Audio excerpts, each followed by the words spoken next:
ఈరోజు మనం మాట్లాడుకోబోయే విషయం ఏ మోటివేషన్ క్లాసులో లేదా టైం మేనేజ్మెంట్ చిట్కాలకు సంబంధించినది కాదు. ఇది సైన్స్కు కూడా అంతుచిక్కని, తరతరాలుగా కాశీలోని ఒక పురాతన ఆలయ గోడల మధ్య రహస్యంగా దాచబడిన ఒక అద్భుతమైన గ్రంథం గురించిన సమాచారం.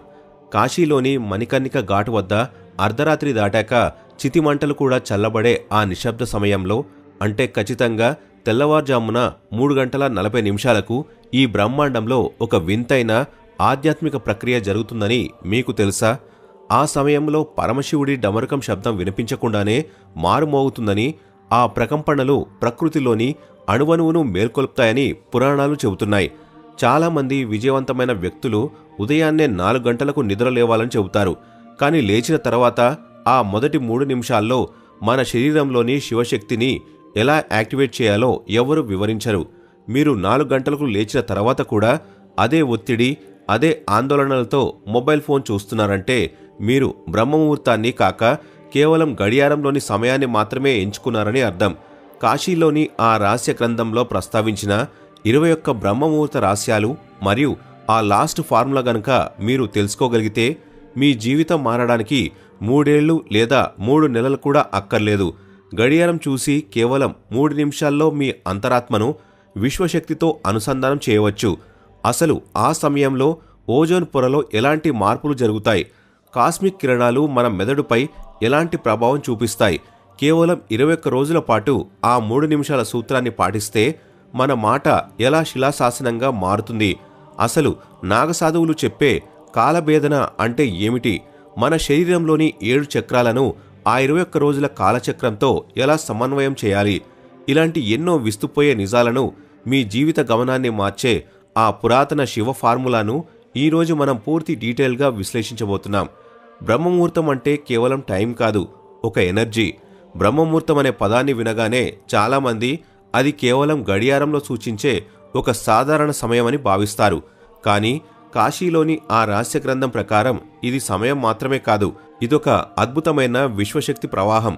శాస్త్రీయంగా చూస్తే సూర్యోదయానికి ముందు ఉండే ఆ 48 నిమిషాల కాలంలో భూమి యొక్క వాతావరణంలో వింతైన మార్పులు సంభవిస్తాయి. ఆ సమయంలో సూర్యుడి నుండి వచ్చే కాస్మిక్ కిరణాలు మరియు ఓజోన్ పొర గుండా ప్రసరించే శక్తివంతమైన రేణువులు భూమిని ఒక విలక్షణమైన కోణంలో తాకుతాయి. దీనివల్ల వాతావరణంలోని కేవలం ఆక్సిజన్ మాత్రమే కాకుండా ప్రాణశక్తి అత్యధిక స్థాయిలో ప్రవహిస్తుంది. మనం మన శరీరాన్ని ఒక రేడియోగా ఊహిస్తే మన వెన్నెముక్క మరియు నాడులు ఆ రేడియోకు యాంటీనా లాంటివి. కానీ సమస్య ఏమిటంటే ఆ విశ్వశక్తి అనే సిగ్నల్ను పట్టుకోవడానికి మన యాంటెనా సరైన ఫ్రీక్వెన్సీలో లేదు. మనం ఆ పవిత్ర సమయంలో గాఢ నిద్రలో ఉండడం వల్ల లేదా నిద్రలేవగానే మొబైల్ ఫోన్ స్క్రీన్ చూడటం వల్ల ఆ అద్భుతమైన సిగ్నల్ను పూర్తిగా కోల్పోతున్నాం. కాశీలో నాగసాధువులు ఈ ప్రక్రియను కాలభేదనని పిలుస్తారు. అంటే సమయం అనే తెరను చీల్చుకుని శూన్యస్థితిలోకి ప్రవేశించి మన భవిష్యత్తును మనమే స్వయంగా రాసుకోవడం. ఈ సమయంలో గాలిలోని అయాన్లు మన మెదడులోని పీనియల్ గ్రంథిని ప్రేరేపిస్తాయి. దీనివల్ల మన ఆలోచన శక్తి మరియు సంకల్ప బలం అనూహ్యంగా పెరుగుతాయి. ప్రాచీన గ్రంథాల ప్రకారం యదే పిండే తదా బ్రహ్మాండే, అంటే మన శరీరంలో ఏముందో ఈ విశ్వంలో కూడా అదే ఉంది. కానీ ఆ రెండిటి మధ్య ఉన్న కనెక్షన్ తెగిపోయింది. ఆ తెగిపోయిన అనుసంధానాన్ని మళ్లీ కలిపే ఏకైక మార్గం ఈ బ్రహ్మముహూర్త సాధన. ఈ 48 నిమిషాల కాలంలో ప్రకృతి మొత్తం ఒక ధ్యాన స్థితిలో ఉంటుంది. చెట్లు కూడా ప్రాణవాయువుతో పాటు ఈ కాస్మిక్ శక్తిని విడుదల చేస్తాయి. మీరు గనక ఆ సమయంలో మెలకువగా ఉండి మీ అంతరాత్మను ఆ విశ్వశక్తితో ట్యూన్ చేయగలిగితే మీ శరీరం ఒక శక్తివంతమైన అయస్కాంతంలా మారి మీకు కావలసిన విజయాన్ని, ఆరోగ్యాన్ని మరియు సంపదను ఆకర్షించడం మొదలు పెడుతుంది. ఇది కేవలం ఆధ్యాత్మిక నమ్మకం మాత్రమే కాదు, మన శరీరంలోని కణాలను విశ్వంలోని అణువులతో రీప్రోగ్రామ్ చేసే ఒక అద్భుతమైన సైన్స్. కాశీలోని ఆ పురాతన గ్రంథం వెల్లడించిన అత్యంత శక్తివంతమైన రహస్యం ఈ 3 నిమిషాల మ్యాజికల్ ఫార్ములా. దీనినే ఆధ్యాత్మిక పరిభాషలో త్రిపుర రహస్యమని పిలుస్తారు. తెల్లవారుజామున బ్రహ్మముహూర్తంలో నిద్ర మేల్కొనగానే చాలామంది చేసే అతిపెద్ద తప్పు ఏమిటంటే అలారం మోగగానే గబగబా బెడ్ మీద నుండి కిందకి దూకడం లేదా వెంటనే మొబైల్ ఫోన్ వైపు చేయి చాచడం. కానీ శాస్త్రం ఏం చెబుతుందంటే కళ్ళు తెరిచిన తర్వాత కనీసం 3 నిమిషాల పాటు అసలు కదలకుండా స్థిరంగా ఉండాలి. ఎందుకంటే స్థిరత్వమే శివం. ఆ సమయంలో మన మెదడు థీటా స్టేట్ అనే ఒక అద్భుతమైన ఫ్రీక్వెన్సీలో ఉంటుంది. ఇది ఉపచేతన మనస్సు. అత్యంత చైతన్యవంతంగా ఉండే స్థితి. ఇక్కడ మీరు ఏ ఆలోచనను నాటినా అది అనతి కాలంలోనే ఒక మహావృక్షంలో మారి మీ జీవితాన్ని ప్రభావితం చేస్తుంది. ఈ 3 నిమిషాల ప్రక్రియలో మొదటి నిమిషం అన్నమయ కోశం అంటే భౌతిక శరీరానికి సంబంధించినది. కళ్ళు తెరిచి మొదటి 60 సెకండ్ల పాటు కదలకుండా పడుకుని మీ చైతన్యాన్ని పాదాల వేళ్ల నుండి శిరస్సు పైభాగంలో ఉండే సహస్రార చక్రం వరకు నెమ్మదిగా ప్రసరింపజేయాలి. ఈ ప్రపంచంలో ఎంతో మంది ఆ రోజు ఉదయాన్ని చూడలేకపోయారు. కానీ మీకు ఆ అవకాశం లభించిందంటే అది మహాదేవుడి పిలుపు అని గుర్తించి మీ శరీరానికి మరియు ఆ విశ్వానికి మనస్ఫూర్తిగా కృతజ్ఞతలు తెలుపుకోవాలి. ఎందుకంటే కృతజ్ఞత కలిగిన మనస్సు మాత్రమే బ్రహ్మాండం నుండి మరిన్ని వరాలను అందుకోగలదు. రెండవ నిమిషం ప్రాణామయ కోశం అంటే శ్వాస మీద ధ్యాస ఉంచే సమయం. మన శ్వాస అనేది శివుడికి మరియు మనకు మధ్య ఉన్న ఒక అద్భుతమైన తాడు వంటిది. బ్రహ్మముహూర్తంలో మన శరీరంలో ఇడ మరియు పింగళ నాళాలు అంటే సూర్యచంద్ర నాడులు సంపూర్ణ సమతుల్యతలోకి రావడానికి ప్రయత్నిస్తాయి. ఈ సమయంలో మీరు శ్వాసను గమనిస్తూ లోపలికి పీల్చే ప్రతి గాలి ద్వారా విశ్వంలోని బంగారు రంగు శక్తి మీ కణకణాన్ని నింపుతున్నట్లు మరియు బయటకు వదిలే ఉచ్ఛ్వాస ద్వారా మీలోని భయం, అనారోగ్యం, సోమరితనం నల్లటి పొగలా బయటకు వెళ్ళిపోతున్నట్టు విజువలైజ్ చేయాలి. దీనినే శివశ్వాసక్రియ అంటారు. చివరగా 3వ నిమిషం మనోమయ కోశం. ఇది మీ సంకల్పాన్ని నిజం చేసే అద్భుత సమయం. ఈ సమయంలోని మీ మెదడు ఒక తెల్లటి కాగితంలా స్వచ్ఛంగా ఉంటుంది. ఇక్కడ మీరు మీ కోరికలను కావాలని కాకుండా ఇప్పటికే నెరవేరినట్లు దృఢంగా అనుకోవాలి. ఉదాహరణకు, నేను విజయవంతం అవ్వాలని కాకుండా నేను అత్యంత శక్తివంతుడిని, నా లక్ష్యాన్ని సాధించాను, శివుని కృప నాపై ఉంది అని వర్తమాన కాలంలో సంకల్పం చేయాలి. ఆ విజయాన్ని, ఆ సంతోషాన్ని మీ కళ్ల ముందు ఒక హై డెఫినిషన్ మూవీలా స్పష్టంగా చూడాలి. ఈ 3 నిమిషాల ప్రక్రియ మీ శరీరంలోని 7 చక్రాల మీద అద్భుతమైన ప్రభావం చూపి మీలోని సుప్త చైతన్యాన్ని మేల్కొల్పుతుంది.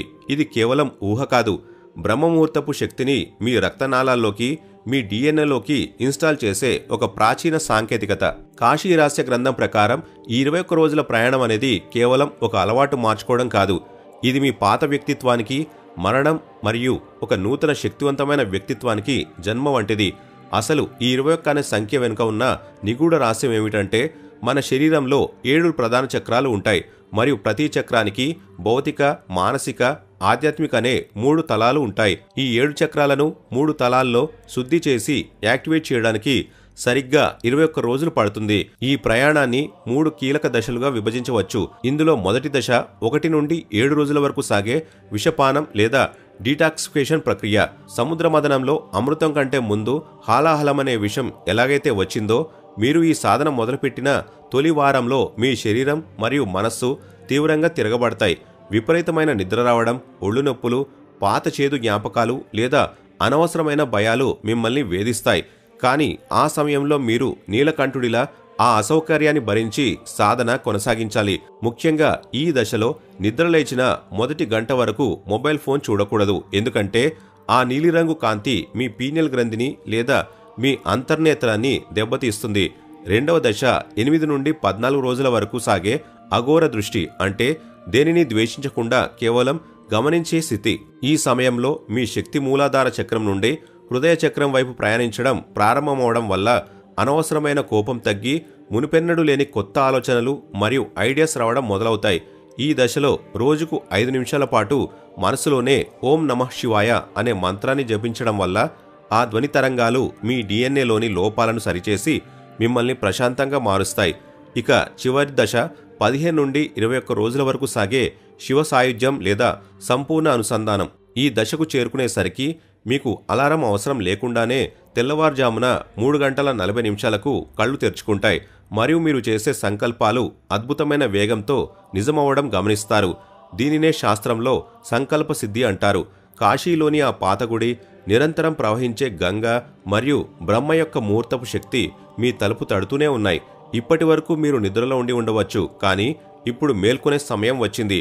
అహం బ్రహ్మస్మి అంటే మీరే ఆ బ్రహ్మాండం. మీరు ఎవరి చేతులను కీలుబొమ్మ కాదు, మీ తలరాతను మీరే రాసుకోగల సృష్టికర్తలు. రేపు ఉదయం 3 గంటల 40 నిమిషాలకు మహాదేవుడు స్వయంగా మీకు విజయ తిలకం దిద్దడానికి సిద్ధంగా ఉన్నాడు.